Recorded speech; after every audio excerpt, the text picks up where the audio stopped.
So good afternoon. It's really a pleasure to be here with you this afternoon. My name is Maria Luisa O'Connell. I'm the Senior Advisor for Commissioner Alan Burson on Trade and Public Engagement, and also Head of the Office of Trade Relations within CBP.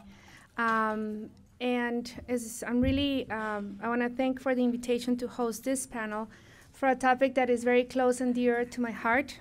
Before being with CBP, I was president of the Border Trade Alliance, and infrastructure was always one of the key topics, but how do we keep the economy going along the ports of entry and along the border?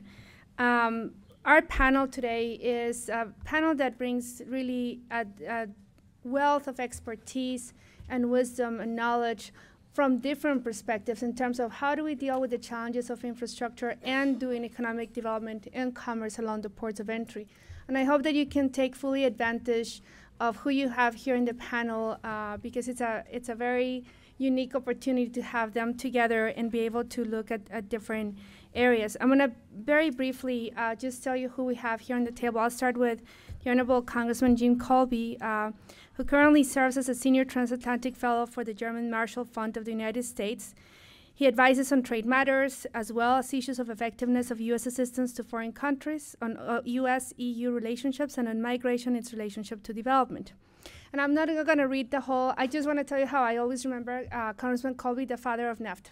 I always used to remember when I first joined BTA and they told me Congressman Colby is the father of NAFTA. He is a big supporter. He will always help you to get the funding, and he always came through. So you have the bios on the packets, but Congressman Colby was a true leader when he was in Congress, educating his colleagues and fighting for why is it the importance of free trade and looking at the different perspectives. And I'm sure if he had time, he will share stories about the educational process with his colleagues and sharing information.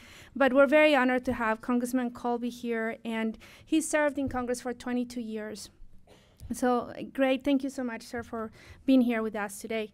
Then I have to the right of Congressman Colby, Martin Rojas, who I've also known for 12, 14 years.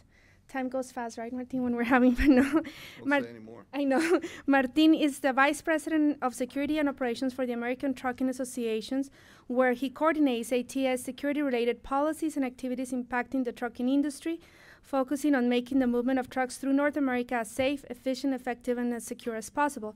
And not going also through the bio, Martin has really been an advocate for industry for many years, or at least the 14 years that I have known him and before, on how do we educate government and other agencies about the impact decisions have on cargo, on moving of trucks, of course, specifically on trucks moving back and forth.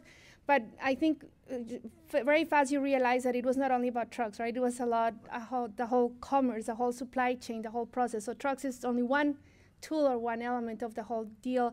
And Martin brings that expertise and that experience working very close with Mexico, with Canada, and how do we come to terms into an approach of what we're doing. So Martin, thank you so much for joining us today. And please do ask the tough questions either of the Congressman and Martin, and of course Mr. Rojo too, but they're really bring a wealth of expertise. And then last but not least is Colonel Eric Rojo. Eric Rojo, I'm talking like a gringa accent, right? Eric Rojo. No. Eric Rojo. Colonel Rojo is a longtime member and Vice President of the United States-Mexico Chamber of Commerce, and among his many initiatives, he has been a longtime advocate of a workers' agreement between Mexico and the U.S., and as the underpinning of any real immigration reform process in the U.S. He is also involved in various initiatives in support of a strengthening business, trade, and productivity ties between Mexico and the United States. And not going again through the whole process, I have not had a chance to work very closely with Mr. Rojo as with our prior two partners, but I have worked very close with Al Zapanta, and I know a lot of the work that you do. And very important, the expertise of how do we communicate with our third top trade partner, which is Mexico. And it's when you start talking about the infrastructure and about commerce, and what you're moving back and forth, you realize that you cannot not talk about people and the movement of people between our countries. And I think the leadership that Colonel Rojo has brought to the table has helped us to keep these topics on the ground or on the table and be able to discuss how do we find solutions. So this is the format how we're going to do it. So to go straight and start in this process, each one of the panels is going to give a overall 5-minute overall view from different perspectives, and then we're going to go into Q&A that I hope that you take full advantage and we can have a good discussion. So first we'll start with Congressman Colby, then Colin Rojo, and afterwards Martin. Thank you. Thank you.